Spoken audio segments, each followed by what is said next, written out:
Hello साथियों, आप सभी को मेरा प्यार भरा नमस्कार। कैसे हैं आप? उम्मीद करते हैं अच्छे होंगे। आप लोग का पढ़ाई लिखाई खूब बढ़िया चल रहा है। अगर आप भी बिहार बोर्ड मैट्रिक परीक्षा 2026 में एग्जाम दीजिएगा तो यह क्लास आपके लिए महत्वपूर्ण होने वाला है। जो आज हम लोग पढ़ने वाले हैं भूगोल का 30 मोस्ट वीवी ऑब्जेक्टिव प्रश्न। ठीक है, आज जो भी प्रश्न हम पढ़ेंगे भूगोल का, यह प्रश्न क्वेश्चन में से लिया गया है और बिहार बोर्ड में पूछा गया है। ठीक है, और 2026 में भी इसी में से क्वेश्चन आपको देखने को मिलेगा 100%। ठीक है, यही आएगा MBBA क्वेश्चन है। ठीक है, तो आप देखिए, आप लोग को जिस भी प्रश्न का आंसर आता है आप लोग कमेंट में भी साथ में बताइएगा। क्लास में नए हैं तो क्लास को लाइक कर लीजिए, अपने दोस्तों को भी शेयर कर दीजिए, चैनल को जरूर सब्सक्राइब कर लीजिए और आप लोग 1 लाख सब्सक्राइबर आप लोग जरूर जल्दी से पूरा कर दीजिए। ठीक है, देखते हैं आज का पहला प्रश्न। देखिए, आपको भी आंसर देना है साथ में, जिस भी प्रश्न का आंसर आता होगा, क्योंकि यह प्रश्न सभी बिहार बोर्ड में पूछा जाता है, बार बार पूछा गया है। देखिए, पहला प्रश्न है कि निम्न में से चिपको आंदोलन के नेता कौन है? बताएं, चिपको आंदोलन के नेता कौन है? मेघा पाटेकर, महात्मा गांधी, सुंदरलाल बहुगुणा या नरेंद्र मोदी? बताएं, एक का सही आंसर क्या होगा?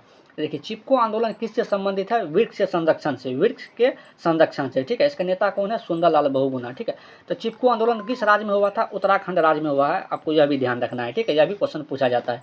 एक का सही आंसर ऑप्शन नंबर सी हो जाएगा। देखते हैं 2 नंबर प्रश्न, और वृक्ष के संरक्षण से है। आप लोग यह भी ध्यान रखिएगा। 2 का प्रश्न है कि संसार का सबसे कीमती संसाधन कौन है? बताएं, संसार का सबसे कीमती संसाधन कौन होगा? इसका सही आंसर क्या होगा? पशु, खनिज, वन या नदियाँ? बताएं। देखिए, संसार का सबसे कीमती संसाधन कौन है? खनिज है। ठीक है, खनिज पदार्थ है। तो 2 का सही आंसर ऑप्शन नंबर बी हो जाएगा। देखते हैं 3 का प्रश्न। ये 3 का प्रश्न है आपका कि सोपानी कृषि किस राज्य में प्रचलित है? बताएं, हरियाणा में, पंजाब में, बिहार में या उत्तराखंड में? सोपानी कृषि किस राज्य में प्रचलित है? किस राज्य में प्रचलित है? उत्तराखंड में। 3 का सही आंसर ऑप्शन नंबर डी हो जाएगा। देखते हैं 4 का प्रश्न। 4 का प्रश्न है आपका यहाँ पे, काली मृदा का दूसरा नाम क्या है? बताएं, काली मृदा का दूसरा नाम क्या है? बलुआई मिट्टी, रेगुड़ मिट्टी या लाल मिट्टी या पर्वतीय मिट्टी? बताएं, काली मृदा का दूसरा नाम क्या होगा? काली मृदा का दूसरा नाम क्या होगा? यहाँ पे रेगुड़ मिट्टी हो जाएगा। ठीक है, या रेगुड़ मृदा हो जाएगा, लेकिन मिट्टी को ही मृदा बोला जाता है। ठीक है, आप लोग ध्यान रखिएगा। मृदा का जो है उर्दू नाम मिट्टी है। उर्दू में देखो, मृदा, मृदा हिंदी नाम है। ठीक है, और मृदे को ही उर्दू में क्या कहते हैं? मिट्टी कहते हैं। आप लोग यह भी ध्यान रखिएगा। 4 का सही आंसर क्या होगा? ऑप्शन नंबर बी हो जाएगा। देखते हैं 5 का प्रश्न। देखिए, 5 का प्रश्न है आपका यहाँ पे कि बांगर मिट्टी किसे कहा जाता है? बताएं, बांगर मिट्टी किसे कहा जाता है? पुरानी जलोढ़ मिट्टी को, नवीन जलोढ़ मिट्टी को या लेटेराइट मिट्टी को या बंजर मिट्टी को? बांगर मिट्टी किसे कहा जाता है? बताएं, 5 का सही आंसर बताएं, किसे कहा जाता है? पुरानी जलोढ़ मिट्टी को क्या कहते हैं? बांगर कहते हैं। और नई जलोढ़ मिट्टी को क्या कहते हैं? खादर कहते हैं। ठीक है, आप लोग ध्यान रखिएगा। 5 का सही आंसर ऑप्शन नंबर ए हो जाएगा। देखते हैं 6 नंबर प्रश्न। देखिए, 6 का प्रश्न है आपका यहाँ पे कि जल की उपस्थिति के कारण ही पृथ्वी को कहते हैं। तो जल की उपस्थिति के कारण पृथ्वी को क्या कहते हैं? उजला ग्रह, नीला ग्रह, लाल ग्रह या हरा ग्रह? देखिए, पृथ्वी पे क्या है? जल की उपस्थिति है, और जल की उपस्थिति के कारण ही पृथ्वी को क्या कहते हैं? नीला ग्रह कहते हैं। 6 का सही आंसर ऑप्शन नंबर बी हो जाएगा। देखते हैं 7 का प्रश्न। ये 7 का प्रश्न है आपका यहाँ पे कि भारत के किस राज्य में वन का सबसे अधिक विस्तार है? बताएं, आप लोग कमेंट में भी आंसर बताएं। इसका सही आंसर क्या होगा? केरल, कर्नाटक, उत्तर प्रदेश या मध्य प्रदेश? भारत के किस राज्य में वन का सबसे अधिक विस्तार है? तो भारत के किस राज्य में वन का सबसे अधिक विस्तार है? मध्य प्रदेश में। 7 का सही आंसर ऑप्शन नंबर डी हो जाएगा। देखते हैं 8 नंबर प्रश्न। देखिए, 8 का प्रश्न है आपका यहाँ पे कि भारत का राष्ट्रीय पक्षी है, भारत का राष्ट्रीय पक्षी कौन सा है? कबूतर, हंस, मयूर या तोता? तो भारत का राष्ट्रीय पक्षी कौन सा होगा? यहाँ पे मयूर हो जाएगा। ठीक है, आप लोग भारत के राष्ट्रीय जानवर यह आप लोग कमेंट करके बताएं क्या होगा। चलिए 9 का प्रश्न देखिए, 9 का प्रश्न है आपका यहाँ पे कि वन जीव बोर्ड की स्थापना किस वर्ष हुई थी? वन जीव बोर्ड की स्थापना किस वर्ष हुई थी? 1950 में, 1952 में, 1954 में या 1951 में? बताएं, इसका सही आंसर क्या होगा? वन जीव बोर्ड की स्थापना किस वर्ष हुई थी? 9 का सही आंसर बताएं, किस वर्ष हुई थी? 1952 में। ठीक है, 9 का सही आंसर ऑप्शन नंबर बी हो जाएगा। देखते हैं 10 का प्रश्न। देखिए, 10 का प्रश्न है आपका यहाँ पे कि टेक्सोल का उपयोग होता है, टेक्सोल का उपयोग किस में होता है? किसके इलाज में किया जाता है? मलेरिया में, एड्स में, कैंसर में या टीबी में? तो टेक्सोल का जो है उपयोग हो किस में किया जाता है? कैंसर में किया जाता है। 10 का सही आंसर ऑप्शन नंबर क्या होगा आपका? सी हो जाएगा। देखिए, अगर आप लोग यहाँ तक आ गए तो क्लास को लाइक करें, अपने दोस्तों को भी शेयर करें, चैनल को जरूर आप लोग सब्सक्राइब कर दीजिए और जल्दी से आप लोग 1 लाख सब्सक्राइबर पूरा दीजिए एक सेकंड। ठीक है, देखिए, आपका कुछ नहीं जाएगा पर मेरा बहुत हेल्प हो जाएगा। आप लोग अगर क्लास देखते हैं तो आपको इतना हक बनता है कि आप लोग 1 लाख सब्सक्राइबर पूरा दीजिए। ठीक है, देखते हैं 11 का प्रश्न। आप लोग भी साथ में आंसर दीजिए, क्योंकि आपके लिए ही इतना मेहनत करते हैं। 11 प्रश्न है कि कौन सा भारत के सबसे बड़ा लौह उत्पादक राज्य है? बताएं, कर्नाटक, गोवा, उड़ीसा या झारखंड? कौन सा भारत के सबसे बड़ा लौह उत्पादक राज्य है? कौन सा होगा यहाँ पे? उड़ीसा हो जाएगा। 11 का सही आंसर ऑप्शन नंबर सी हो जाएगा। देखते हैं यहाँ पे 12 का प्रश्न। देखिए 12 का प्रश्न है आपका, किस खनिज को उद्योगों की जननी कहा जाता है? बताएं, किस खनिज को उद्योगों की जननी माना गया है? सोना को, तांबा को, लोहा को या मैंगनीज को? किस खनिज को उद्योगों की जननी माना गया है? किसको माना गया है? लोहा को। ठीक है, 12 का सही आंसर ऑप्शन नंबर सी हो जाएगा। देखते हैं 13 नंबर पर। देखिए 13 का प्रश्न है आपका यहाँ पे कि सीमेंट उद्योग का सबसे प्रमुख कच्चा माल क्या है? बताएं, चूना पत्थर, बॉक्साइट, लोहा या सीमेंट? चूना पत्थर का सबसे प्रमुख कच्चा माल क्या होगा यहाँ पे? सॉरी, सीमेंट उद्योग का सबसे प्रमुख कच्चा माल क्या होगा यहाँ पे? चूना पत्थर हो जाएगा। ठीक है, इसका सूत्र क्या होता है? CaCO3।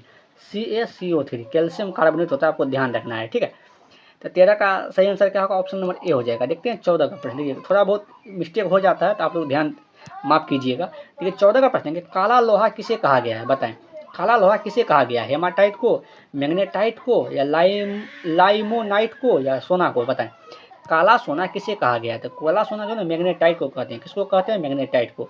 14 का सही आंसर ऑप्शन नंबर बी हो जाएगा। देखते हैं 15 का प्रश्न। देखिए 15 का प्रश्न है आपका यहाँ पे कि तारापुर परमाणु ऊर्जा केंद्र किस राज्य में स्थित है? बताएं, तारापुर परमाणु ऊर्जा केंद्र जो है वह किस राज्य में स्थित है? छत्तीसगढ़ में, महाराष्ट्र में, गुजरात में या मध्य प्रदेश में? कि तारापुर परमाणु ऊर्जा केंद्र किस राज्य में स्थित है? आपका यहाँ पे महाराष्ट्र में। कहाँ स्थित है? महाराष्ट्र में। 15 का सही आंसर ऑप्शन नंबर बी हो जाएगा। देखते हैं 16 का प्रश्न। यहाँ देखिए 16 का प्रश्न है आपका यहाँ पे कि भारत के किस राज्य में सौर ऊर्जा के विकास की सर्वाधिक संभावना है? तो बताएं, किस राज्य में है? असम में, अरुणाचल प्रदेश में, मेघालय में या राजस्थान में? भारत के किस राज्य में सौर ऊर्जा के विकास की सर्वाधिक संभावना है? तो किस राज्य में है? राजस्थान में। ठीक है, 16 का सही आंसर ऑप्शन नंबर डी हो जाएगा। देखिए भूगोल का क्वेश्चन है आज जो भी हम पढ़ने वाले हैं। 17 का प्रश्न है आपका, किस राज्य में खनिज तेल का विशाल भंडार स्थित है? बताएं, असम में, राजस्थान में, बिहार या तमिलनाडु? बताएं, किस राज्य में खनिज तेल का सर्वाधिक विशाल भंडार है? किसमें है? असम में है। 17 का सही आंसर ऑप्शन नंबर ए हो जाएगा। देखते हैं 18 का प्रश्न। देखिए 18 का प्रश्न है आपका यहाँ पे कि यूरेनियम का प्रमुख उत्पादन स्थल है। तो यूरेनियम का प्रमुख उत्पादन स्थल कौन सा है? डिगबोई, झरिया, घाटशिला या जादूगोड़ा? बताएं इसका सही आंसर क्या होगा 18 का? 18 का सही आंसर क्या होगा आपका? ऑप्शन नंबर डी हो जाएगा। क्या होगा? जादूगोड़ा। ठीक है, देखते हैं 19 नंबर प्रश्न। 19 का प्रश्न है आपका यहाँ पे, प्राकृतिक गैस किस खनिज के साथ पाया जाता है? प्राकृतिक गैस जो है ना किस खनिज के साथ पाया जाता है? यूरेनियम, पेट्रोलियम, कोयला या चूना पत्थर? बताएं इसका सही आंसर क्या होगा? तो देखिए प्राकृतिक गैस जो है ना वह किस खनिज के साथ पाया जाता है? तो पेट्रोलियम के साथ पाया जाता है। किस खनिज के साथ? पेट्रोलियम के साथ। ये चूना पत्थर का सूत्र क्या होता है? CaCO3 होता है। CaCO3 होता है। अभी बताएं, आप लोग ध्यान देखिए। चूना पत्थर को क्या कहा जाता है? संगमरमर कहा जाता है। यह भी क्या कहा जाता है? ठीक है, 19 का सही आंसर ऑप्शन नंबर बी हो जाएगा। देखते हैं अगला प्रश्न 20 का प्रश्न। देखिए 20 का प्रश्न है आपका यहाँ पे कि भाखड़ा नागल परियोजना किस नदी पर स्थित है? बताएं, भाखड़ा नागल परियोजना जो है किस नदी पे है? नर्मदा पे, झेलम नदी पे या सतलज नदी पे या ब्यास नदी पे? तो भाखड़ा नागल परियोजना किस नदी पे स्थित है? सतलज नदी पे। ठीक है, 20 का सही आंसर ऑप्शन नंबर सी हो जाएगा। ठीक है, देखिए अगर आप लोग यहाँ तक आ गए तो क्लास को लाइक करें, अपने दोस्तों को भी शेयर करें, चैनल को आप लोग जरूर सब्सक्राइब कर लीजिए और आप लोग कमेंट करके यह बताएं कि 20 में कितना सही हुआ। ठीक है, देखते हैं 21 का प्रश्न। देखिए आप लोग 21 का प्रश्न है आपका यहाँ पे कि निम्नलिखित में से कौन सा रबी फसल है? तो बताएं रबी फसल कौन सा है? धान, गेहूं, केला या चाय? बताएं रबी फसल कौन सा होगा? यहाँ पे गेहूं हो जाएगा। ठीक है, 21 का सही आंसर ऑप्शन नंबर बी हो जाएगा। देखते हैं 22 का प्रश्न। देखिए 22 का प्रश्न है आपका यहाँ पे कि निम्नलिखित में से कौन सा खरीफ फसल है? बताएं इसका सही आंसर क्या होगा? गेहूं, सरसों, चावल या मटर? क्या होगा? 22 का सही आंसर बताएं तो क्या होगा? यहाँ पे चावल हो जाएगा। ठीक है, 22 का सही आंसर ऑप्शन नंबर सी हो जाएगा। ठीक है, देखते हैं 23 का प्रश्न। आप लोग भी साथ में आंसर दीजिए। यहाँ देखिए 23 का प्रश्न है आपका यहाँ पे कि निम्नलिखित में से कौन सा उद्योग कृषि पर आधारित नहीं है? कृषि पर आधारित कौन सा उद्योग नहीं है? देखिए सूती वस्त्र कपास से होता है, तो कपास तो कृषि पर आधारित है। सीमेंट इसका आंसर हो जाएगा। ठीक है, चीनी भी कृषि गन्ना से होता है और जूट भी क्या है? जूट तो बनबे करता है। ठीक है, तो उपजा होता है, खेत में होता है, तो इसका सही आंसर क्या होगा यहाँ पे? सीमेंट कृषि उपजाऊ नहीं होता, कृषि आधारित नहीं है। ठीक है, तो इसका सही आंसर ऑप्शन नंबर बी हो जाएगा। देखते हैं 24 का प्रश्न। 24 का प्रश्न है आपका यहाँ पे देखिए 24 का प्रश्न है आपका, निम्न में से कौन सा उपभोक्ता उद्योग है? उपभोक्ता उद्योग है, बताएं चीनी, सीमेंट, अभ्रक होगा। यहाँ पे मिस प्रिंट है। ठीक है, अभ्रक होगा। ठीक है, अभ्रक या लोहा आयक्स होगा। यहाँ पे बताएं क्या होगा इसका सही आंसर? 24 का सही आंसर बताएं आप लोग क्या होगा? तो क्या होगा यहाँ पे? चीनी हो जाएगा। उपभोक्ता उद्योग है चीनी। 24 का सही आंसर ऑप्शन नंबर क्या होगा? यहाँ पे ऑप्शन नंबर ए हो जाएगा 24 का। देखते हैं अगला प्रश्न 25 नंबर पर। देखिए 25 का प्रश्न है आपका यहाँ पे कि भोपाल त्रासदी में किस गैस का रिसाव हुआ था? बताएं भोपाल में जो त्रासदी में किस गैस का रिसर्व हुआ था? तो कार्बन डाइऑक्साइड का सूत्र क्या होता है? CO2 होता है, ठीक है। तो कार्बन मोनोऑक्साइड का सूत्र क्या होता है? CO होता है, आपको ध्यान रखना है। मिथाइल आइसोसाइनाइड, ठीक है, या सल्फर डाइऑक्साइड का सूत्र क्या होता है? SO2। तो इसका सही आंसर क्या होगा? मिथाइल आइसोसाइनाइड हो जाएगा, ठीक है। 25 का सही आंसर ऑप्शन नंबर सी हो जाएगा। देखते हैं 26 का प्रश्न। देखिए 26 का प्रश्न है आपका यहाँ पे कि स्वर्णिम चतुर्भुज महामार्ग से संबंधित नगर है, बताएं कौन सा संबंधित नगर है? लखनऊ, पटना, गांधीनगर या चेन्नई? तो स्वर्णिम चतुर्भुज महामार्ग से संबंधित नगर कौन होगा यहाँ पे? चेन्नई हो जाएगा। 26 का सही आंसर ऑप्शन नंबर डी हो जाएगा। देखते हैं 27 का प्रश्न। देखिए 27 का प्रश्न है आपका यहाँ पे कि भारत का सर्वाधिक विदेशी व्यापार किस मार्ग द्वारा होता है, बताएं? स्थल मार्ग, जल मार्ग, समुद्र मार्ग या पाइपलाइन? तो भारत का सर्वाधिक जो है ना विदेशी व्यापार किस मार्ग से होता है? वह समुद्री मार्ग से होता है, ठीक है। 27 का सही आंसर ऑप्शन नंबर क्या होगा यहाँ पे? सी हो जाएगा। देखते हैं 28 का प्रश्न। देखिए आप लोग भी आंसर दीजिएगा साथ में। 28 का प्रश्न है आपका कि इन्नौर पतन किस राज्य में स्थित है? इन्नौर जो पतन है वह किस राज्य में स्थित है? गुजरात में, गोवा में, तमिलनाडु में या कर्नाटक में? इन्नौर पतन किस राज्य में स्थित है? किस राज्य में स्थित है? तमिलनाडु में, ठीक है। 28 का सही आंसर ऑप्शन नंबर सी होगा। देखते हैं 29 का प्रश्न। देखिए 29 का प्रश्न है आपका यहाँ पे कि गांधी जी जैव उद्यान किस नगर में स्थित है, बताएं? संजय गांधी है ना, संजय गांधी जैव उद्यान किस नगर में स्थित है, बताएं? इसका सही आंसर क्या होगा?